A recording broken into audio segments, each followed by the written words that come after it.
We are cinched, so we have very good posture today. Welcome. Thank you so much with us today. Was it awesome, folks? Yes.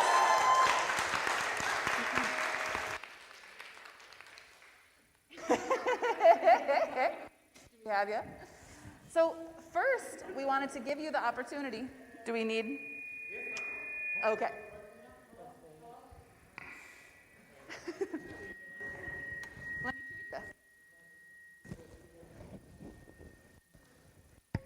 Oh.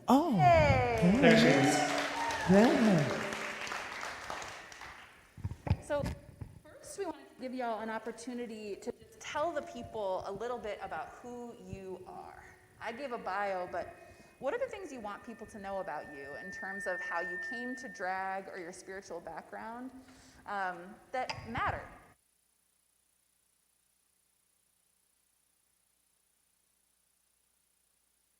Yeah, a little bit about me and my drag and how I came to drag. Well, like 10 years ago, I had a friend who was a drag queen, and they tried to get me to do drag for like 7 years, and I refused to do it. I'm a trans woman, and so I just like, no, I don't want people to get me confused. So it took her 7 years before she convinced me to do it, and I eventually did it. I wasn't in the church at the time, but I still had a relationship with God. And so drag then became my church. So I started doing gospel numbers, and I was the only queen in Colorado Springs who did gospel numbers. So that was just my church. It's my way of having church, my way of having a relationship with God. And so that's how I became to doing like drag, and specifically gospel drag. Yeah. Thank you. I grew up in a conservative family in a rural town, and then I moved to another rural town with the same conservative family, and pretty much always knew there was something different. I loved exploring gender. I loved throwing aside the masculine, but I didn't ever know what that meant, and I didn't know anything that went along with it. I didn't know that there was an alternative. And then as I grew up, I learned more outside of my bubble, and I realized, oh, I'm queer. Oh, this is called gender expression. Oh, what does that mean? And then I learned what drag was, and was like, oh my gosh, that's it, you know. And so I became infatuated. And I'm also sweaty, sorry. But I didn't make it to my first drag show until like my junior year of undergrad, even though I had spent so many years infatuated with this art that I only knew of theoretically.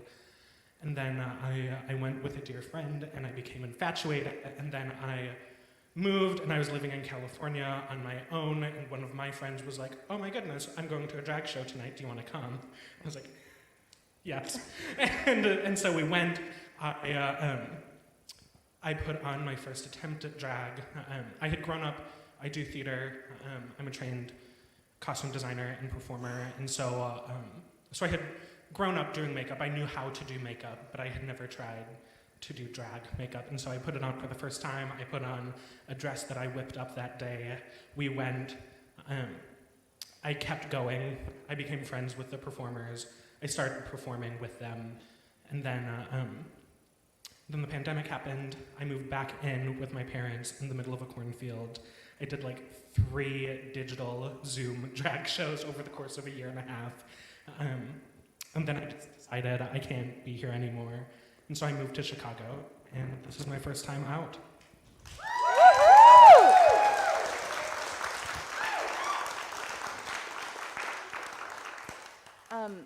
You said something that this might be the day for some of the folks in this community, because we all come from different places, we all have different experiences, which is you found out what drag was, right? And you sort of mentioned this, like, I'm a trans woman, is drag for me, or is that a way for me to experience even more kind of like bigotry and confusion, right? So I wonder if each of you could share with the folks what is drag to you? Like, how would you describe it to somebody who didn't know at all?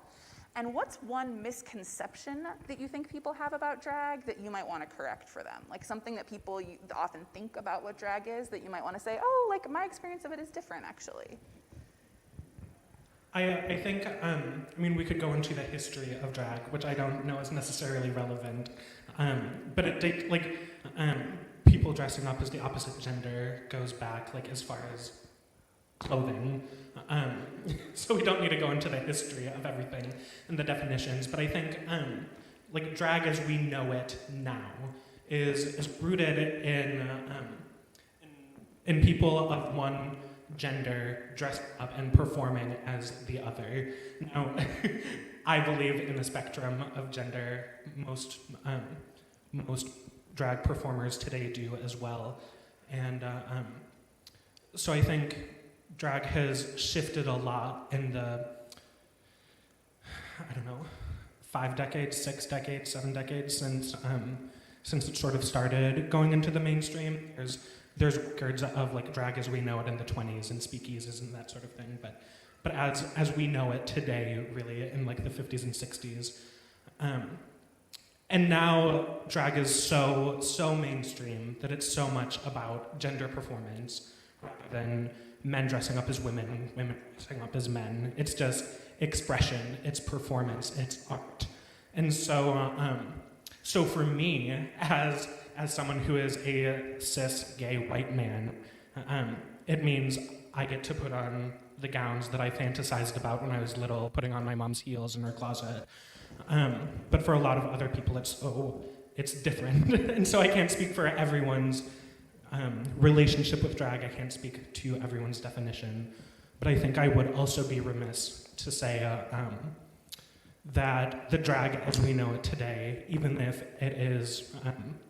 the mainstream is very white, is very cis focused, drag as we know it today would not exist without trans women of color, most notably in the 60s with Stonewall and Marsha P. Johnson, but well before that with the Harlem Renaissance in New York in the 20s, and so on and so forth.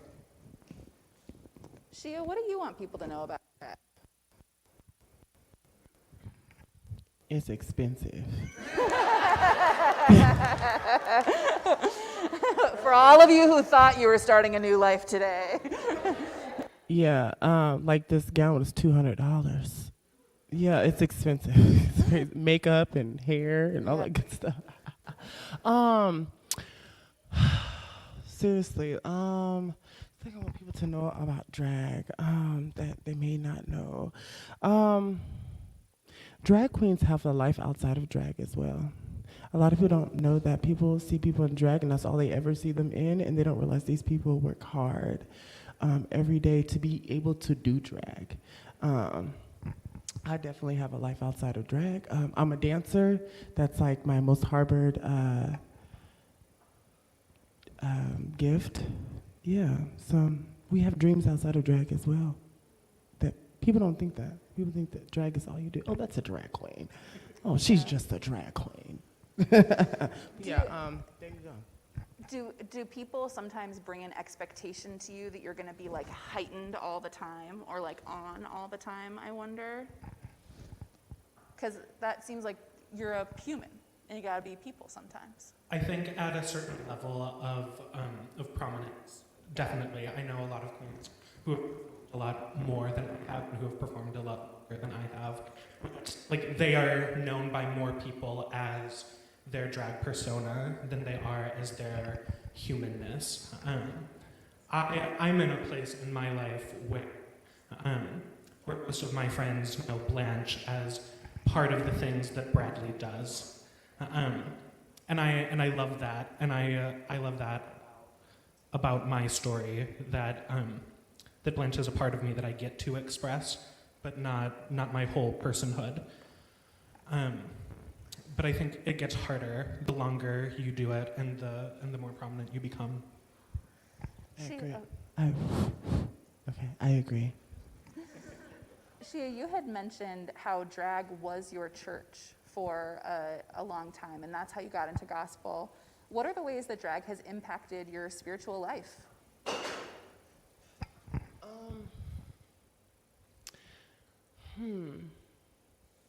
I don't know if it's like impacted my spiritual life, but I guess it's a part of my spiritual life. It's just another medium to connect with God for me, you know. I always pray before I go on stage that, and this is any type of art that I'm doing for the people of God or anybody else's, that God, you decrease me and increase you in me. So yeah, like I said, it's just another medium for me to worship and be in the presence of God. Yeah. Hallelujah. And how about you? This is one of my favorite things to talk about, so I will try to be short. But for me, drag expression, gender identity, sexuality, and my faith are so interconnected that it's hard for me to speak about one of those aspects without talking about all the others. I think the time my faith became the strongest was when I was struggling the hardest with who I was and who God wanted me to be. And the time I felt the most fulfilled in God was the time that I accepted who He created me to be and allowed myself to express freely in the way that I felt called to, in whatever moment that was. Be that as a theatrical performer, be that as a drag artist, be that as a designer or a technician. I remember I'm a huge Dolly Parton fan, and there's this podcast that they did about Dolly Parton, and it's amazing. It's called The World of Dolly Parton or something like that. And in it, there's this reference that Dolly says about going to this church that was on her parents' property that she went to all the time when she was growing up, and it was this source of spiritual renewal for her all through her life and adulthood. And then when she went back as a young adult, and it was no longer being used as a church, but as an abandoned building in the woods of Tennessee, it was covered in graffiti and profanity, and it was known as a place where people went to go do drugs and have sex and these other things that felt, in a dichotomized world, antithetical to the faith that she associated with this building. And she said that when she went into that place as a young adult, that she realized, this is who I am. I am the intersectionality of profanity, of faith, of sexuality, of sensuality, of spirituality. And that building became so integral to her personhood and her art that she didn't, but she paid people to pick that church up and move it to her amusement park. And that church is still there in Dollywood, and it's like her sanctuary. And I think about that, and I think about that epiphany that she had. And that's so true of me also. I also studied theater in a Christian liberal school in the middle of a cornfield. And we had this class called Theater in the Church, which was the most amazing class I've ever taken as a queer artist who was a Christian. And we read this book called Performing the Sacred. It's written by two authors. One of them is Dale Savage. I forget the other. I would recommend it to any Christian artist, any person looking to rectify their faith with art or expression. It's by no means queer, but it was so formational in that time of me becoming that intersectionality that it is like my queer Christian artist Bible almost. Thank you. I think that's an experience we've heard from a lot of folks in our church community that we think a lot about during Pride, is that like when parts of the church, never the whole church, right? Because the church is not whoever the meanest Christians claim it to be. It's always a lot bigger. When parts of the church have failed to see who God loves and who God made, the clubs the drag spaces became sanctuaries for lots and lots of people and became places that saved people and places where they found community and life and joy, as both of you have so beautifully described. And I think as a church that's trying to be, like a place where all the things can cross, a place where all the things can be. For our final question, we'd just love to hear from you. What are things faith communities could do to be places where you could feel more loved, where drag could be more of an art that can be celebrated? What are things you wish some of the faith communities you had known had been or done that would have made them spaces where you could be the fullness of you?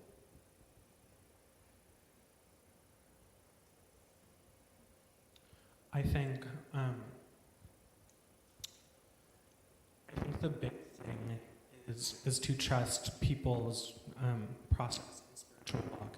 I think the times where I have felt the most turned away in churches is when I said I believe differently than what our community's mission statement says. I still feel like this is my home church. I still feel like this is where I'm supposed to be in this moment.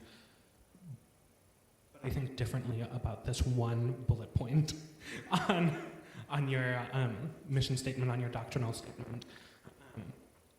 Can I still be involved? Can I still serve?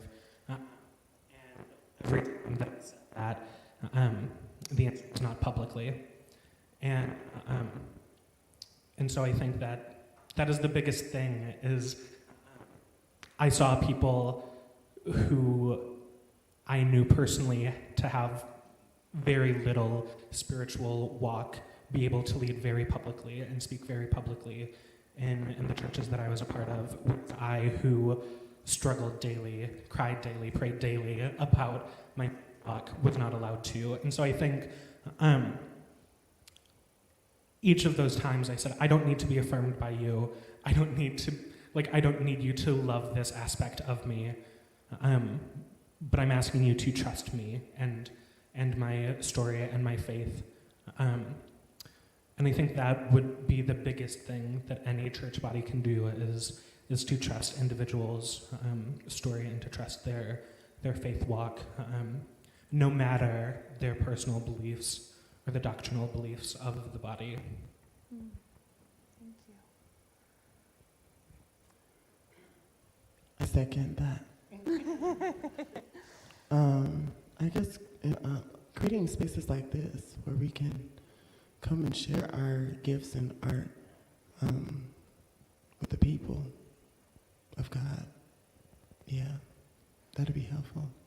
This needs to happen a lot more often. Can I say that? How often does this happen?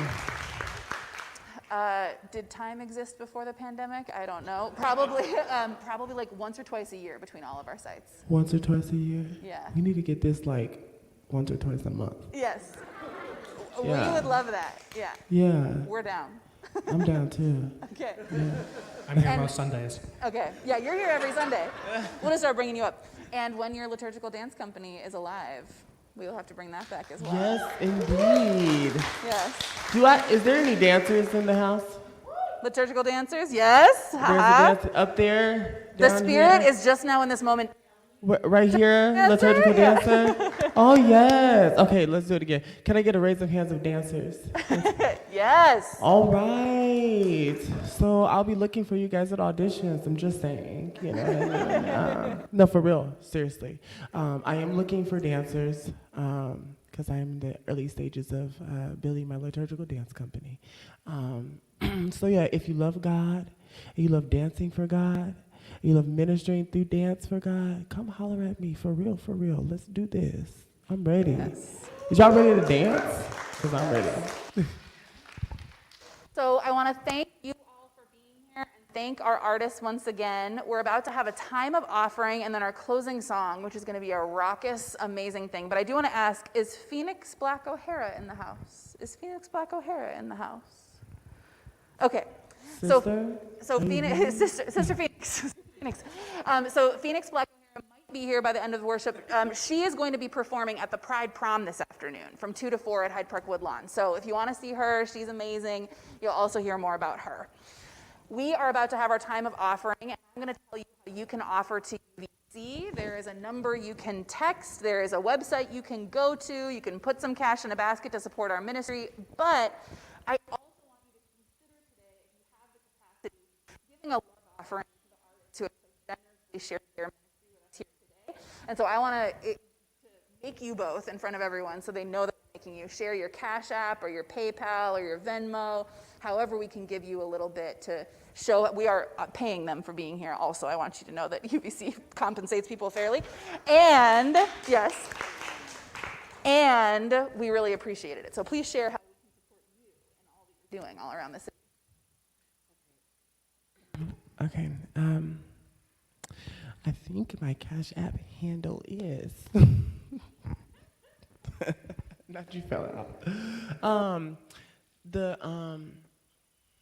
The dollar sign. What is that sign called? The dollar sign. Oh, okay. There we go. The dollar sign. The dollar sign Rhythm in Faith. Rhythm is spelled very weird. So it's spelled RYTHEM. Rhythm. In Faith. So I think that's it. Y'all can connect with me after to make sure it's right, because it might be spelled differently. Yeah. And it's in our e-news and in the comments as well. Awesome. And that also, by the way, is the name of the dance company, Rhythm and Faith, liturgical dance ministry. Thank you. My both Venmo and PayPal are at BRJ97, all caps, one word. I've also got and Zep. After. And I'm on Instagram as @Blanche DoBoys. And theoretically TikTok, but not really, by the same name. So as we pass around baskets, we also have folded map folders if you want them for folded map walks that are taking place. We're all visiting neighborhoods in the city that aren't ours to get to know and love the city, and our small groups form. We have already almost 80 people who up for dozens of small groups across the city on every possible subject. So we're going to have this time of offering, a moment of inner meditation, but let's do one final round of applause for these incredible artists. Woo-hoo!